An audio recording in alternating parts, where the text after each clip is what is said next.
Sumerian text is the oldest known written language.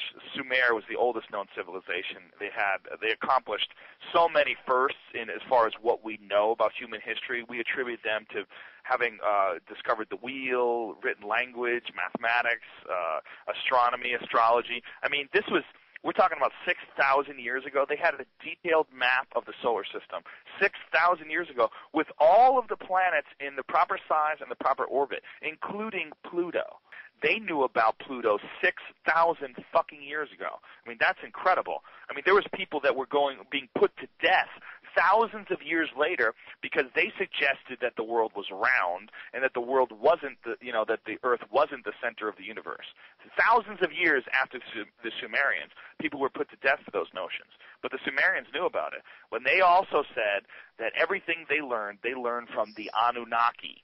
And the literal translation of the word Anunnaki is those from heaven to earth came. And it's the Elohim in the Bible.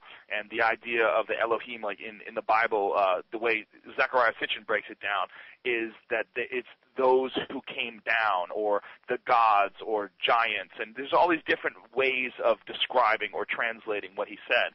But what he attributes it all to is another planet that is on an elliptical orbit that comes in between Mars and Jupiter every 3,600 years. And this planet is called Nibiru.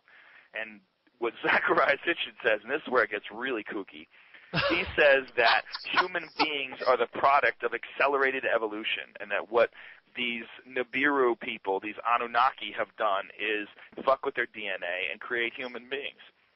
So they would add, Anunnaki DNA and create us.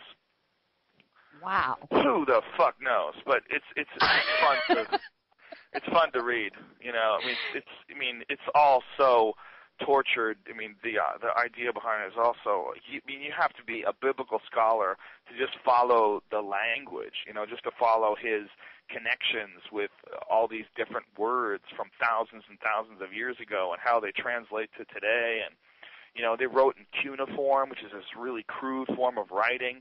But the really interesting thing are the photographs of the clay tablets that these people made back then. The inscriptions that show the solar system, the inscriptions that show they had the double helix for DNA. That they already understood that back then, 6,000 years ago, and that was their symbol for medicine, which is still our symbol for pharmacy.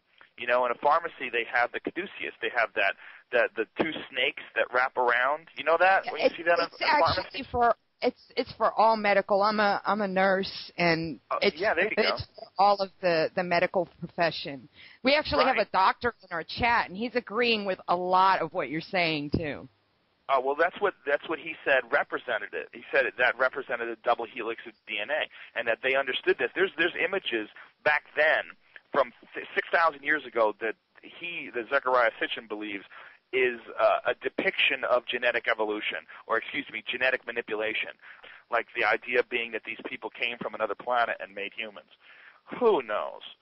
Who knows, I mean, it's that people will think that's ridiculous, but yet they'll go to church and believe Jesus walked on water and came back from the dead.